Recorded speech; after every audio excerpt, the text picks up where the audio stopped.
ماشاء اللہ لا حول ولا قوة الا باللہ العلی العظیم۔ اعوذ باللہ من الشیطان الرجیم، بسم اللہ الرحمن الرحیم۔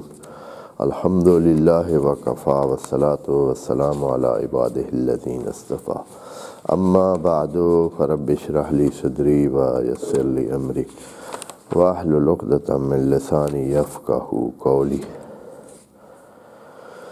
وَقُلْ رَبِّ أَدْخِلْنِي مُدْخَلَ صِدْقٍ وَأَخْرِجْنِي مُخْرَجَ صِدْقٍ وَاجْعَل لِّي مِن لَّدُنكَ سُلْطَانًا نَّصِيرًا۔ بسم اللہ وباللہ وتوکلت علی اللہ۔ قال اللہ تبارک و تعالی فی سورۃ البقرہ، آیت نمبر 257۔ اعوذ باللہ من الشیطان الرجیم، بسم اللہ الرحمن الرحیم۔ اللہ ولی الذین آمنوا یخرجہم من الظلمات الی النور والذین کفروا اولیاؤہم الطاغوت یخرجونہم من النور الی الظلمات اولئک اصحاب النار ہم فیہا خالدون۔ صدق اللہ العظیم۔ یہ آیت الکرسی کا غیر معروف جو ڈھانچہ ہے اس کا حصہ ہے، یعنی جو مشہور آیت الکرسی ہے وہ اس صرف پہلی آیت پر مشتمل ہے جو آیت نمبر 255 ہے، اور ایک دوسرا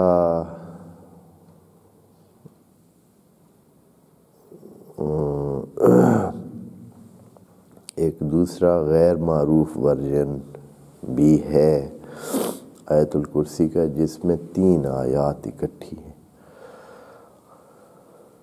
اب یہ کہ اور یہ چیز فقہ میں زیادہ سامنے آتی ہے کہ بعض فقہوں میں جہاں آیت الکرسی پڑھنے کا حکم ہے تو وہاں بعض فقہوں میں اس پہلی آیت پر ہی موقوف ہوتا ہے، اور بعض فقہوں میں 3 آیات کا مجموعہ جو ہے اس کو آیت الکرسی کہا جاتا ہے۔ البتہ یہ ہے کہ اس میں یہ جو آیت میں اللہ کا لفظ ہے اس پہلی آیت میں اور اس تیسری آیت میں، یہ شاید ایک علامت ہو اس بات کی کہ یہ 3 آیات ایک ہی مطلب کو بیان کر رہی ہیں، اس لیے ان تینوں کو ایک آیت قرار دینا بھی ٹھیک ہے۔ ویسے تو آیت مفرد لفظ ہے اور وہ ایک ہی آیت کو آیت الکرسی کہہ سکتے ہیں، کیونکہ آیات الکرسی تو نہیں ہے، آیت الکرسی ہے تو وہ تو ایک ہی آیت بنتی ہے۔ لیکن چونکہ جو موضوع ہے، جو معنی ہے، جو بیان ہے، وہ اللہ کے ضمن میں ہے اور اللہ کی توحید کے حوالے سے ہے اور اس کی خدائی اور اس کی الوہیت کے حوالے سے ہے، اور وہ الوہیت کا جو بیان ہے وہ صرف اس پہلی آیت میں محدود نہیں ہے، بلکہ وہ بیان ان 3 آیات میں سب میں ہے، اور ایک دوسرے کے ساتھ بڑا ہی سختی کے ساتھ ملا ہوا ہے اور منسلک ہے ایک دوسرے کے ساتھ۔ پہلی آیت میں خدا کریم نے صرف اور صرف ذات الہ کا بیان لیا کہ وہ ہے کیا چیز۔ دوسری آیت میں انسان کے اس کے ساتھ تعلق جوڑنے کی بات کی ہے کہ انسان اس کے ساتھ کیسے متعلق ہو سکتا ہے، یا یہ تعلق جبر اور اکراہ اور دوسری مخلوقات والا تعلق ہے کہ حتمی خدا کا فیصلہ ہو چکا ہے، اس نے اپنی مخلوق کو خلق کیا ہے اور پھر اس کو اپنی مرضی سے ربوبیت کر رہا ہے، اور کسی کے اختیار میں کچھ بھی نہیں ہے کہ کوئی کیا چاہے یا نہ چاہے۔ انسان کے حوالے سے خدا کریم نے کہا ہے کہ اس کی حیثیت لا اکراہ فی الدین والی، اور یہ کہ لا اکراہ فی الدین کہہ کر اور ساتھ ہی ہدایت کا بھی ساتھ ہی ضمنی جوڑ دیا اللہ نے کہ ٹھیک ہے لا اکراہ فی الدین، کوئی جبر نہیں ہے، لیکن یہ بھی پتہ ہونا چاہیے انسان کو، بلکہ پتہ ہے کہ قد تبین الرشد، رشد بھی پتہ ہے، غیب بھی پتہ ہے، یہ سامنے کی حقیقت ہے، اور اب انسان نے اپنا راستہ چننا ہے کہ کس راستے پہ جائے گا۔ اگر ٹھیک راستے پہ گیا تو بڑی مستحکم رسی کے ساتھ اور مستحکم سلسلے کے ساتھ اپنے آپ کو جوڑ لیا ہے۔ یقیناً مستحکم کے اندر یہ چیزیں ساری موجود ہیں کہ پھر اس کو نہ خوف لا خوف علیہم ولا ہم یحزنون کی کیفیت مل جائے گی، جو کہ انسان کا کامیابی کا ایک زینہ ہے، اور اگر نہ ہو تو کیا ہوگا اس کا تو خدا کریم نے ذکر ہی نہیں کیا، اس لیے کہ پھر وہ قابل ذکر ہی نہیں ہے۔ جو انسان کی حالت ہے وہ انسان قابل ذکر ہی نہیں ہے، اس لیے کہ فمن سے بات کی تھی، شخصیت کے بارے میں بات کی تھی، حالت کی بات نہیں کی تھی۔ حالت کی بات کرتا خدا کریم تو پھر ممکن ہے کہ بتاتا کہ حالت ان کو نتیجہ وہ ملے گا، جو اچھے کام کریں گے جنت ملے گا، اور جو برے کام کریں گے ان کو جہنم ملے گی۔ حالت بتانی ہوتی تو ممکن ہے ان کا ذکر کرتا، لیکن یہاں ان کی شخصیت بتانے کی کہ وہ لوگ سمجھیں انہوں نے کامیابی حاصل کی، باقی جو ناکام ہیں ان کے ذکر کی ضرورت ہی، ہاں اگر سزا کی ذکر کا بتانا ہوتا تو ممکن ہے کہ جیسی دوسری آیات میں ان کا بتاتا، لیکن اصلاً وہ قابل ذکر ہی نہیں ہے۔ جیسے کہ آپ جب رزلٹ آتا ہے تو صرف ان کے نام لیے جاتے ہیں جو کیا ہوتے ہیں، جو پاس ہوتے ہیں، جو فیل ہیں ان کی ضرورت ہی کیا ہے۔ آپ کہتے ہیں کہ مثلا میرٹ لسٹ لگی ہوئی ہے، بھائی میرٹ لسٹ میں بھائی یہ لوگ کیا ہو گئے ہیں، سلیکٹ ہو گئے ہیں، جو سلیکٹ نہیں ہوئے ہیں ان کے بھی نام لکھنے چاہیے تھے۔ اب ان کی ضرورت کیا ہے؟ 10,000 بندہ تھا، اس میں سے 200 سلیکٹ ہونا ہے تو کن کے نام آنے ہیں؟ سب کے نام لکھ کر آگے فیل لکھنا ہے؟ نہیں، بلکہ صرف وہ جو خاص ہیں ان کے نام۔ یہاں بھی خاصوں کا ذکر ہے، جو کچرا ہے اس کو ذکر ہی نہیں ہے۔ تیسری آیت جو کہ اس مجموعے آیت الکرسی کے اس مجموعے کا حصہ ہے، یہ بڑی مہم بات ہے۔ اس میں پچھلی آیت میں یہ سوال پیدا ہوتا کہ اے اللہ، تو نے اپنے بارے میں بات کی،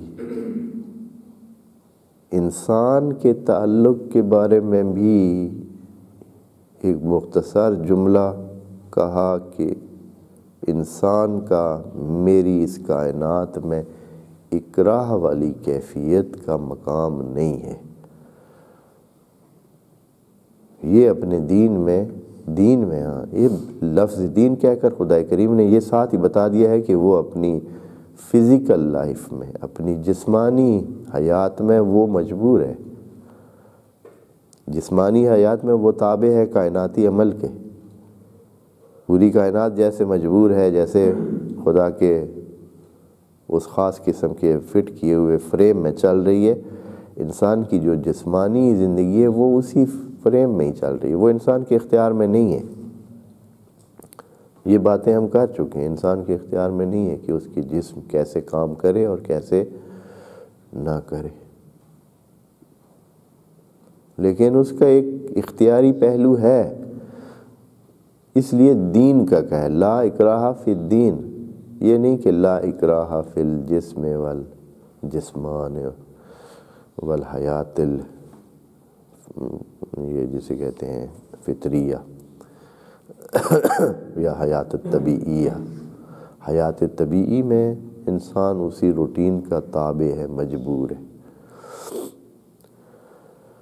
پس دین میں یہ کہہ کر اور پھر یہ کہ کیا انسان کر سکتا ہے کیا نہیں، کہا کہ قد تبین الرشد من الغی۔ اے اللہ، جب انسان یہ کرے گا فقد استمسک بالعروۃ الوثقی، ہو جائے گا کہ اپنے آپ کو ایک مستحکم قلعے میں محفوظ کر لے گا، ایک مستحکم وعلیکم السلام بنیاد کے ساتھ اپنے آپ کو جوڑ لے گا، تو اس سے تیری طرف سے کیا ملے گا؟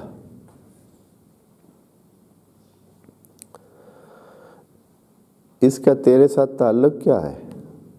کیا تعلق ہوگا؟ آپ نے تو یہی کہا ہے نا لا اکراہ فی الدین، اپنا تو ذکر نہیں کیا ہے، الدین کہا ہے، یعنی وہ جو خدا کے ساتھ ایک معاہدہ ہے اس میں بندہ مجبور نہیں ہے۔ پھر جملہ خبریہ میں کہا قد تبین الرشد من الغی، واضح ہو چکا ہے اچھا برے سے۔ تو اے اللہ، آپ کا ادھر کیا کردار ہے انسان کے اس لا اکراہ فی الدین میں، اور پھر قد تبین الرشد من الغی میں، اور فقد استمسک بالعروۃ الوثقی کہ وہ مستحکم قابل اعتبار جگہ پہ خود کو اس نے جوڑ لیا ہے؟ تو اے اللہ، آپ کا کیا کردار ہے؟ اس لیے کہ واللہ سمیع علیم جو آخر میں کہا تھا، یہ سوال تو تب پیدا ہوتا ہے کہ آپ نے وہاں داد رسی کے لیے، یہ تو مشکل کام تھا، فمن یکفر بالطاغوت آسان کام نہیں تھا، تو وہاں آپ نے کہا تھا کہ میں ہوں نا، واللہ سمیع علیم، میں موجود ہوں، میری طرف آئے گا تو میں اس کی مدد کروں گا، یکفر بالطاغوت کرنے میں مدد کروں گا، آسان کام نہیں ہے یکفر بالطاغوت، طاغوت تو ہمارے آس پاس پہ ڈھیر لگا ہوا ہے، ہر دوسرے لمحے پہ طاغوت ہمیں اپنی طرف کھینچ لیتا ہے۔ مثلا جو بندہ جھوٹ بولتا ہے تو وہ طاغوت کے قبضے میں آ جاتا ہے۔ تو واللہ سمیع علیم، اچھا اے اللہ تو سمیع علیم ہے، تو کیا کرے گا اس بندے کے لیے؟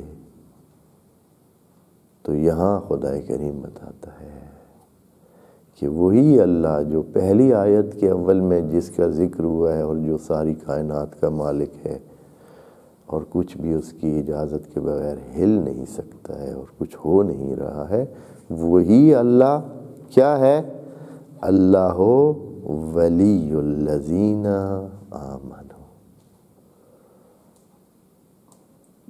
اللہ ہے ولی ان کا جو ایمان لے آتے ہیں۔ وہ یومن باللہ کہا ہے نا، فمن یکفر بالطاغوت و یومن باللہ، بس وہ جو یومن باللہ ہے فقد استمسک بالعروۃ الوثقی، اس یومن باللہ کے بارے میں اللہ کا کردار یہ ہے، کیا ہے؟ اللہ ولی الذین آمنوا، اللہ ولی ہے۔ یہاں فعل استعمال نہیں کیا ہے، شریف کے وزن پہ، فعیل کے وزن پہ ولی، کا لفظ استعمال کیا. اللہ ولی الذین. اچھا ولی کا کیا معنی ہے؟ یہ بہت مہم ہے. اس سے آپ کے ذہن میں کئی بنے بنائے ڈھانچے ممکن ہے ٹوٹ جائیں، ممکن ہے کہ تبدیل ہو جائیں، ممکن ہے سخت ہو جائیں. اس لیے کہ یہاں خدا کریم ایک تو یہ ہے کہ یہ کہہ رہا ہے کہ اللہ ولی ہے، یعنی ولایت اس کی ہے. ولی کا جو مصدر ہے، ایک مصدر کیا ہے؟ ولایت ہے. اب ولایت کا معنی بھی یہاں ہو جائے گا. بڑا مسئلہ ہے، بڑا رولا ہے مترجمین میں، مفسرین میں، شارحین میں، فرق اسلامی میں کہ ولی کا معنی کیا ہے. خدا کریم یہاں اس آیت میں خود ہی معنی کر دے گا. جب خود معنی کرے گا تو پھر گنجائش ختم ہو جائے گی. پھر فرضی معنی، خیالی معنی، یا یہ ہے کہ بھائی اچھا یہ معنی ہے، وہ کہتے ہیں نہیں وہ معنی ہے.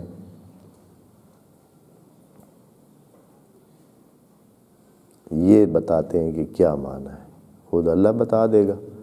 مولا کا لفظ بھی اسی سے ہے، اولا کا لفظ بھی اسی سے ہے، ولی سے ہی ہے. بس ولی کا معنی آج دیکھ لیتے ہیں، اور وہ بھی خود قرآن کے بیان سے، تاکہ بہت کلیئر ہو جائے کہ ولی جو قرآن میں استعمال ہوا ہے، جو اللہ نے استعمال کیا، اس کا معنی کیا. اصل لفظ لغت کے لحاظ سے بھی تھوڑا سا اس کی وضاحت کر دیتے ہیں. والیہ یعنی جو کسی کے ساتھ ہو.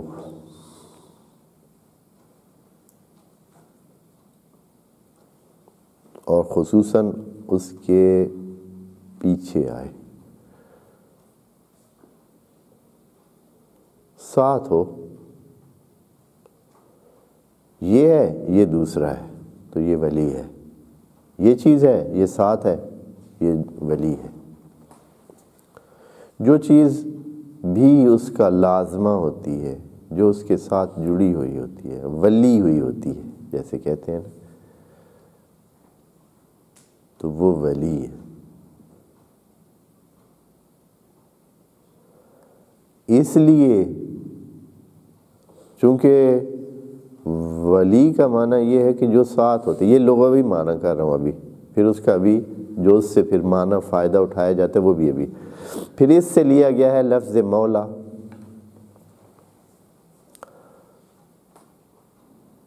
اب مولا جو ہے وہ کیا معنی ہے؟ ولی سے جب مولا لیا جائے تو اس کا مطلب ہے کہ وہ جس کا کوئی ولی ہے، جس کے ساتھ کوئی ہے.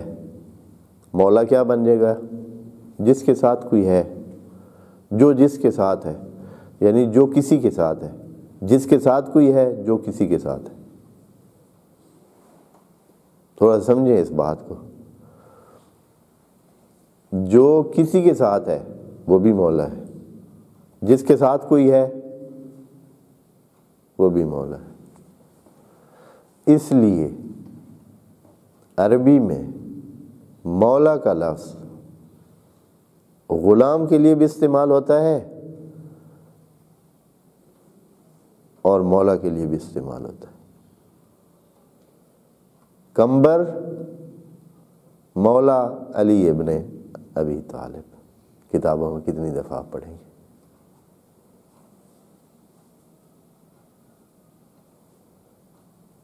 کمبر جو کیا تھے؟ علی ابن ابی طالب علیہ السلام کے غلام تھے. تو ان کے ساتھ کیا لکھا؟ اسی طرح اور کتنے ہیں ان کے ساتھ لکھا. مولا کا لفظ بہت واضح انداز میں آتا تھا. وجہ کیا تھی؟ جو اس کے ساتھ، کیونکہ وہ اس کے ساتھ ہوتا ہے، اس کے ساتھ جڑا ہوا ہوتا ہے. اور مولا کو بھی مولا کہتے ہیں، یعنی جو مالک ہوتا ہے اس کو بھی مولا کہتے ہیں، اس لیے کہ وہ اپنے غلام کے ساتھ کیا ہوتا ہے، کے ساتھ ہوتا ہے، وہ اس کے ساتھ جڑا ہوا ہے، تو اس کو بھی مولا کہتے ہیں۔ کیونکہ مولا کا لفظ کیا ہے، مولا، مفعل کے وزن پہ۔ مفعل جو ہے وہ کیا ہے، کس کے لیے استعمال ہوتا ہے، اس میں مکان، اور بعض اوقات مفعول کے لیے بھی استعمال ہوتا ہے، مکان و زمان اور مفعول۔ تو جہاں ولایت ہے، جس کے ساتھ ولایت ہے، جس کے ساتھ ولایت ہے، جس کے ساتھ ولی ہے وہ مولا ہے، جس کے ساتھ ولی ہے وہ مولا ہے۔ اور پھر اسی سے ولی کا لفظ وہ صفت مشبہ کے طور پر، شریف کے وزن پر، فعیل کے وزن پر ولی بن جاتا ہے۔ ولی یعنی وہی، اس میں فاعلی اس کا معنی ہوگا، یعنی وہ جو ساتھ لگا ہوا ہے۔ چونکہ اس میں معنی کے لحاظ سے مولا اور ولی، یعنی اس میں فاعل کا معنی اور اس میں مفعول، دونوں کا معنی ایک جیسا بن جاتا ہے۔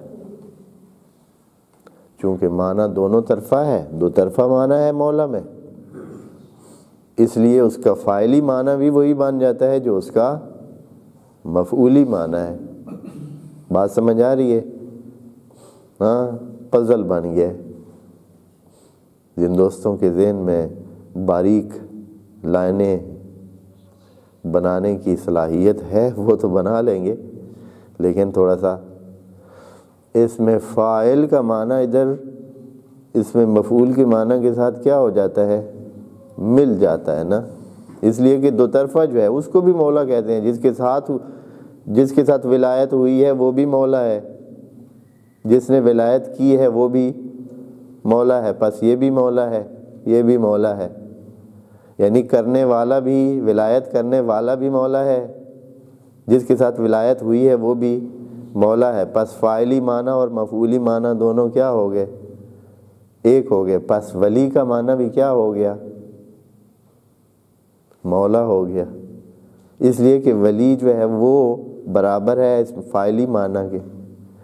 پس فاعلی معنی ولی میں آ گیا، ولی بھی سمجھو ایک قسم کا فاعل ہو گیا، یعنی ولایت کرنے والا، ولایت دینے والا، حمایت دینے والا، ساتھ رہنے والا۔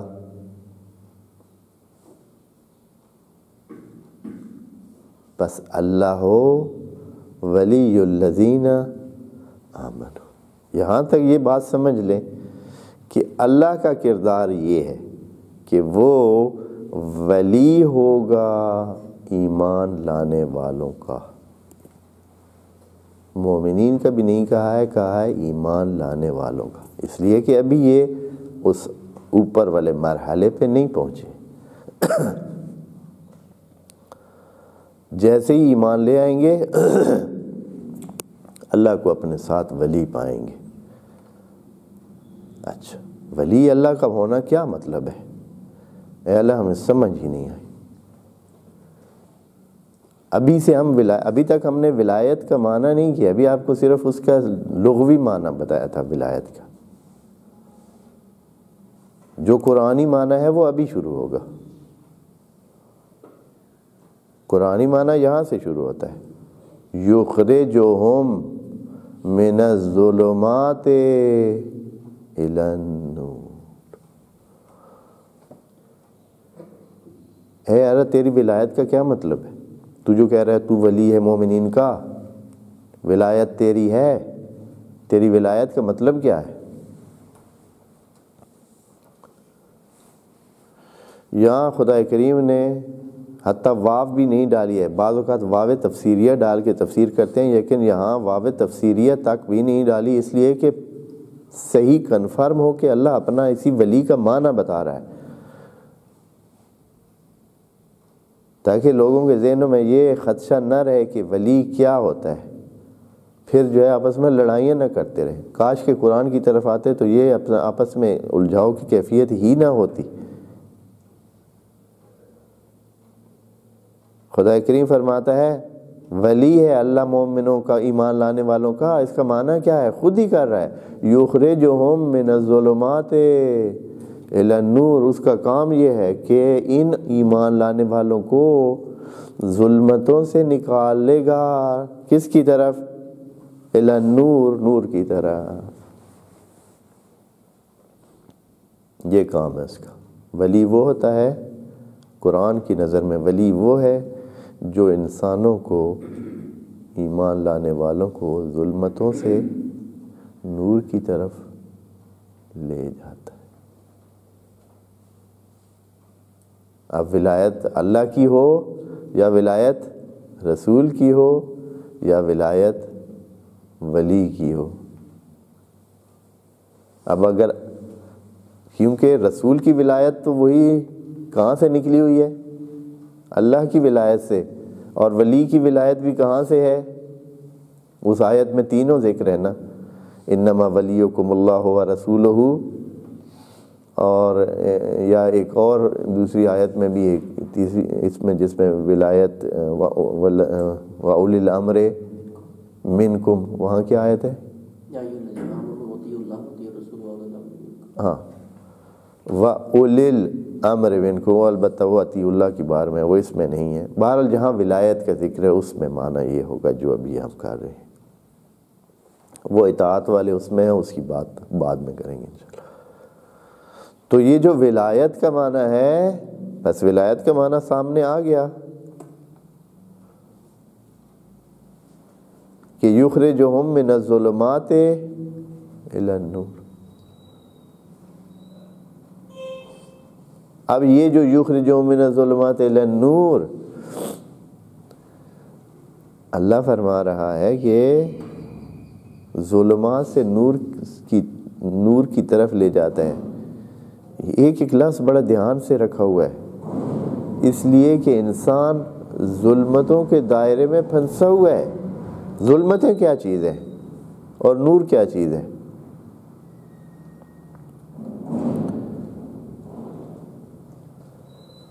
ہر نقص، ہر خرابی ظلمت ہے۔ انسان اول سے عدم کی ظلمت میں موجود تھا، خدا اس کو وجود میں لے آیا۔ انسان اگر نہ سن سکتا ہو، یہ ظلمت ہے۔ سننے والا بننا کیا ہے؟ نور ہے۔ انسان بے عقل ہو، ظلمت ہے، عقل والا ہو تو نور ہے۔ اس لیے کہ یہ نور خدا کی طرف سے، خدا جو ہے وہ نور ہے، خدا میں یہ صلاحیتیں ہوتی ہیں، خدا کی یہ چیزیں ہیں، وجودی چیزیں ہیں۔ جو عدمی چیزیں ہیں، جو نہ ہونے والی ہیں، وہ ساری کی ساری ظلمتیں ہیں۔ جو کمزوریاں ہیں، جو خرابیاں ہیں، وہ ظلمتیں ہیں۔ یہ میں فزیائی چیزیں بات ابھی بتائی ہیں۔ خدا کریم نے دین کی بات کی ہے تو اس میں دین میں جو انسان کی ظلمتیں ہیں، گمراہی ظلمت ہے، نادانی ظلمت ہے، جھوٹ ظلمت ہے، بے عدلی ظلمت ہے، جو دوسری صفات رذیلہ ہیں وہ ساری کی ساری ظلمت ہے۔ انسان ان میں مبتلا ہوتا ہے۔ اللہ کا کام یہ ہے کہ جس کا اللہ ولی بن جاتا ہے وہ اس کو ان تمام ظلمتوں سے نکالتا ہے۔ کدھر نکالتا ہے؟ نور کی طرف۔ ظلمات کو جمع کہا ہے، جدھر جانا ہے اس کو مفرد کہا ہے۔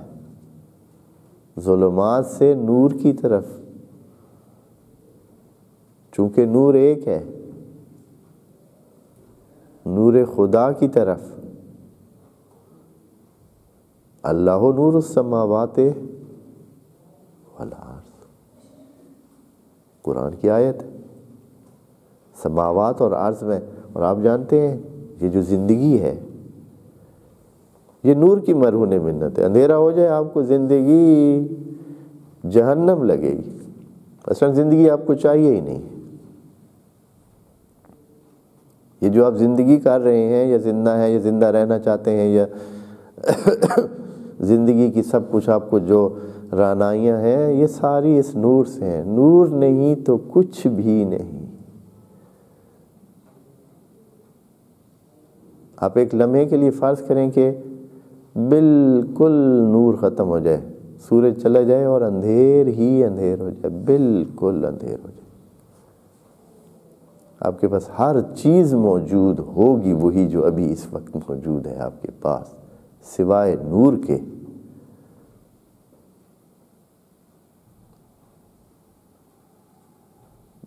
کسی کام کی بھی نہیں ہوگی.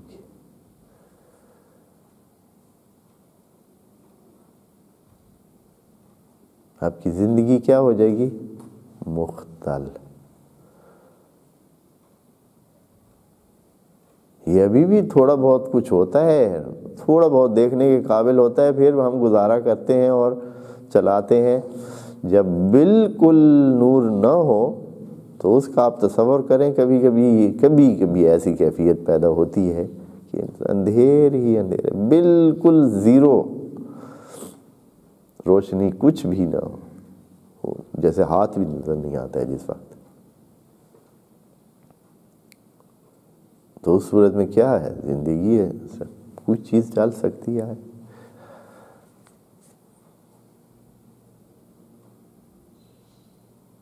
تو نور کی طرف, پس نور زندگی ہے.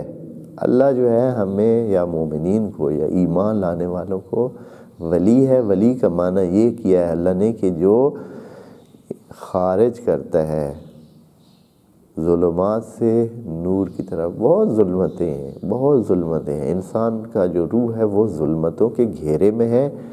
اللہ اس ظلمتوں کے گھیرے سے انسان کے روح کو نکالتا ہے. ابھی یہاں روح کو نکالتا ہے, پھر انسان کو جب یہ یہاں سے روح ظلمتوں کے گھیرے سے نکل جائے گا تو جب انکشاف سرائر ہو جائے گا, اس دن جب پردے ہٹ جائیں گے تو پھر انسان کے جسم کو بھی نور ہی نور میں رکھے گا.